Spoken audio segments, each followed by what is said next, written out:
আমি ঈদের দিনেও আমার ঈদের পাঞ্জাবিটা সেলাই হয় নাই, ঈদের দিনও আমি দাঁড়াইয়াছিলাম টেইলারের সামনে। টেইলারের দোকানদার সেলাই করে দেওয়ার পর এরপরে আমি ঈদগাহে নামাজ পড়তে গেছি। ছোটবেলায় আমার ছোট ভাই 1 কেজি আটার টাকার থেকে আমার মা বলে দিছে 1 কেজি আটার টাকা দোকানদার দিয়া কবি তোরে যেন 2 টাকার কম দেয় আটা, ওই 2 টাকা যেন তোকে দেয়, সেই 2 টাকা দিয়ে তুই কিছু খাইস। মা এইভাবে সংসারে ছোট ভাইকে টাকা দিছে। আমি 10 পয়সা দিয়া কসম আল্লাহ আমার পুরো মনে আছে, আমি 10 পয়সা দিয়া 3টা সুপার বিস্কুট, এই পয়সাওয়ালা যে বিস্কুট ছোট ছোট সুপার বিস্কুট, না বিস্কুট, এই 10 পয়সা দিয়া 3টা সুপার বিস্কুট আমার দোকানদারে দিছে। আমি ওই 3টা বিস্কুট পানি যাইয়া খাইয়া এরপরে পড়তে গেছি। অভাবের সংসারে বাবার টানা হেসরাটা কেমন ছিল।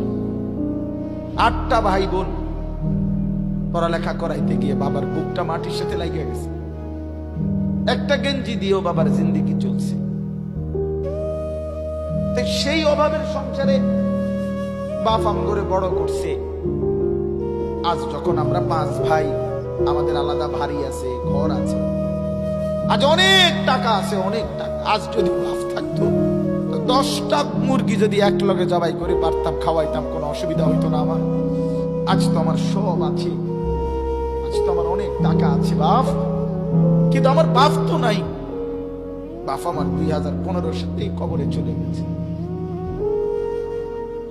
তাইলে বন্ধু, দুনিয়া শেষ করা যায় না, দুনিয়া ভোগ করা যায় না দোস্ত। হায়াত নষ্ট না করা, জিন্দেগি নষ্ট না করা। প্রত্যেকের কাছে অনুরোধ করলাম, ওমা হাদিহিল হায়াতুদ দুনিয়া ইল্লা লাহবু ওয়া লাইব ওয়া ইন্নাদ দারাল আখিরাতা লাহিয়াল হায়াওয়ান লাউ কানু ইয়ালামুন। আল্লাহ বলে, বান্দা শোনো, দুনিয়ার জীবন শুধুই তামাশা, শুধুই খেলাধুলা।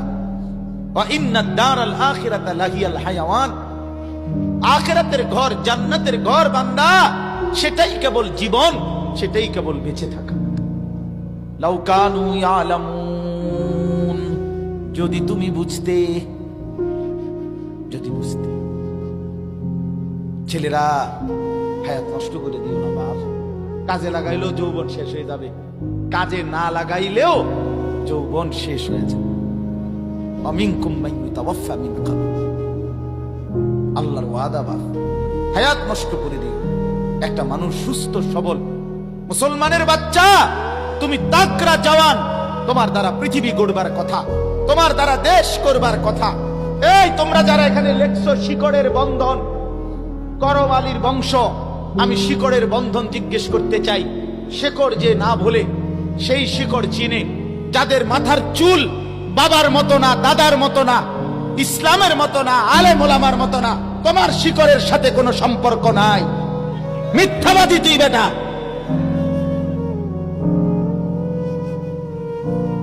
তোর বাবা কোনোদিন এই চুল রাখে নাই। কথা বলেন না কেন? এটা শিকড়, শিকড় ছিঁড়ে ফেলছো। শিকড় কাগজে লিখলে হবে না, প্রমাণ করো তোমার শিকড়। তোমার দাদা দিন রাত, তোমার দাদা মোবাইলে উলঙ্গ ছবি দেখতো না? এই বেটা কথা কয় না কেন ছেলেরা? তোমার বাপ দিবানিশি মোবাইলে উলঙ্গ ছবি দেখতো, তুমি যে সারা দিন সারা রাত মোবাইলে উলঙ্গ ছবি দেখো, সারা দিন এটা টিপো, এটা নিয়ে শেকড়।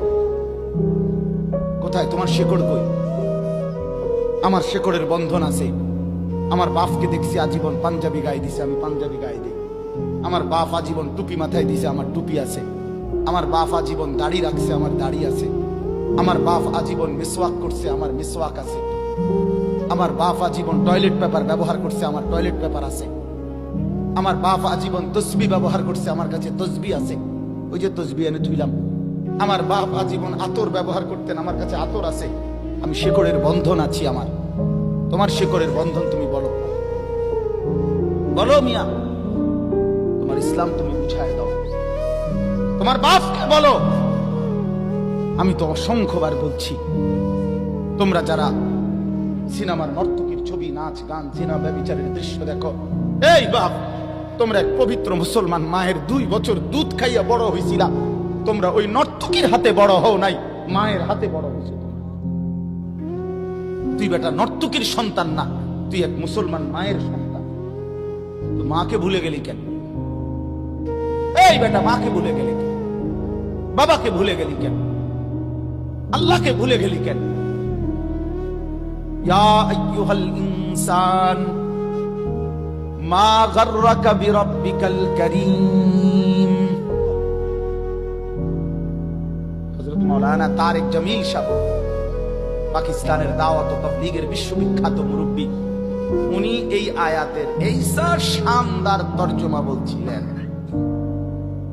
উনি উদাহরণ দিছিলেন যে এক মা, এই যে এই ভাই, তো এক মা যদি তার সন্তানকে এভাবে বুকের কাছে জড়ায় ধরা, মা যদি চোখের পানি ফেলে বলে, বাপ আজকে 6টা মাস মারে ছাড়া কেমনে থাকি রে বাপ। এক মা যদি বলে, কল্পনা করেন তো, আজকে 6টা মাস বাপ একটা ফোন করলি না, মার একটা খবর নিলি না, এ কথা বলে যদি কোনো মা কাঁদা দেয়, আচ্ছা পাথরের মতো দিল সন্তানের কলিজা কি আর বাদ মানবে? হ্যাঁ, হযরত মাওলানা তারেক জামিল সাহেব বলে, আল্লাহ যেন এরকম বুকে কাছেটাই না, মাথায় হাত বুলায়া আল্লাহ যেন বলে, আনিস আজ একটা বছর কোনদিন আমার ফজরের নামাজে সেজদা দিয়ে না থাকতে পারলি, কেমনে রে বাপ? কি জবাব? হ্যাঁ, আল্লাহ যদি বলে রাত 11টা বাজে ঘুম থেকে তুলে, আনিস আজকের সারাটা দিনে এক ওয়াক্ত নামাজ না পড়ে আমারে ভুলে কেমনে থাকতে পারলি, কি জবাব দিবা যুবক?